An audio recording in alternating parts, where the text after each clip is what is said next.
വല്ലപ്പോഴെങ്കിലും കേൾക്കുന്ന ഒരു രസകരമായ ചോദ്യമാണ്, നടുവേദനയ്ക്ക് പറ്റിയൊരു എണ്ണ പറയാമോ ഡോക്ടറെ എന്ന്.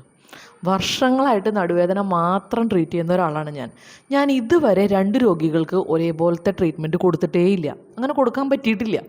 ചിലർക്ക് ഇരിക്കുമ്പോഴായിരിക്കും നടുവേദന, ചിലർക്ക് നിൽക്കുമ്പോഴുള്ള നടുവേദന, ചിലർക്ക് ഇരിക്കാനും നിൽക്കാനും കുഴപ്പമില്ല, കുറച്ച് ദൂരം നടന്നാൽ നടുവേദന ആയിരിക്കും, ചിലർക്ക് ഇരിക്കാനും നിൽക്കാനും നടക്കാനും കുഴപ്പമില്ല, പാത്രം കഴുകുക, മുറ്റടിക്കുക, ഇതൊക്കെ ചെയ്യുമ്പോഴാണ് നടുവേദന, ചിലർക്ക് വെയിറ്റുള്ള സാധനങ്ങൾ എടുക്കുമ്പോഴാണ് നടുവേദന, ചിലർക്ക് ഉറക്കത്തിലും വേദനയാണ്, കിടന്നാലേ വേദന, ചിലർക്ക് വല്ലപ്പോഴും വരുന്നൊരു വേദന. ഇങ്ങനെ നിരവധി തരത്തിലാണ് നടുവേദന. അതുപോലെ തന്നെ ചിലത് ഡിസ്കിൻ്റെ പ്രശ്നം കൊണ്ടാണ്, ചിലത് നീർക്കെട്ടാണ്, ചിലത് തേയ്മാനാണ്, ചിലത് ഞരമ്പ് കുടുങ്ങിയതാണ്, ചിലത് വീണതിൽ നിന്ന് വന്നതാണ്, ചിലത് ഇരിക്കുന്ന പോസ്ചറിൻ്റെ പ്രശ്നം കൊണ്ടുള്ളതാണ്, ചിലത് ദഹന പ്രശ്നങ്ങളുമായിട്ട് ബന്ധപ്പെട്ട് കിടക്കുന്നതാണ്.